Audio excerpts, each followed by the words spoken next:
L'audition est l'un des 5 grands sens chez l'être humain. Le son va de nos oreilles jusqu'à notre cerveau. Mais alors, comment notre cerveau reçoit-il les sons perçus? Pour répondre à cette question, nous verrons tout d'abord quel est le trajet effectué par le son entre l'oreille et notre cerveau. Puis nous étudierons les étapes de la perception du son par l'oreille.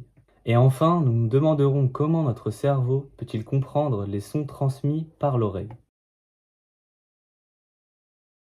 Donc tout d'abord, ce que l'on appelle son ou bruit est en réalité une modification de la pression sous forme d'ondes vibratoires.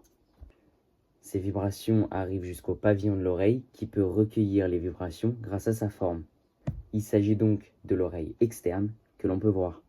Puis le son va jusqu'à la membrane tympanique, plus communément appelée le tympan. Cette fine couche va vibrer grâce aux vibrations de l'air. Ensuite, le son arrive jusqu'à la chaîne ossiculaire constituée de 3 os, le marteau, l'enclume et l'étrier. Ceux-ci vont donc vibrer grâce au tympan. Avec le tympan, cela constitue l'oreille moyenne. Enfin, le son arrive jusqu'à l'oreille interne avec la cochlée. Celle-ci est constituée d'un fluide qui va vibrer et de cils qui vont vibrer grâce au fluide. Pour finir le trajet dans la cochlée, les ondes vibratoires vont se transformer en signaux électriques pour se diriger vers le cerveau. Ce trajet est effectué par les nerfs auditifs. Tout d'abord, il y a le stimulus. Comme son nom l'indique, c'est quelque chose qui va stimuler notre oreille et va avoir une influence sur notre système.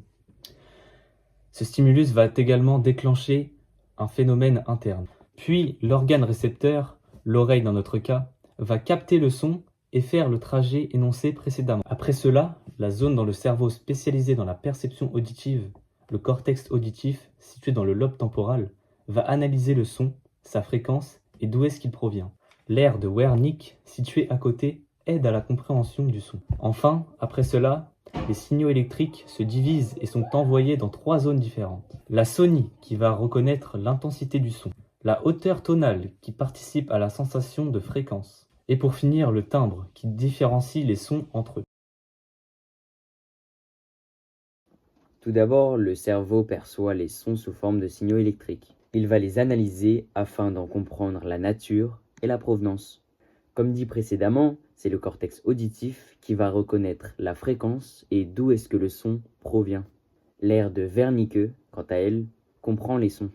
Évidemment, ces 2 parties communiquent ensemble, mais l'aire de Wernicke communique également avec le cortex visuel. Cela lui permet de comprendre les sons grâce à la tête, ou les expressions ou tout simplement à ce que l'on voit.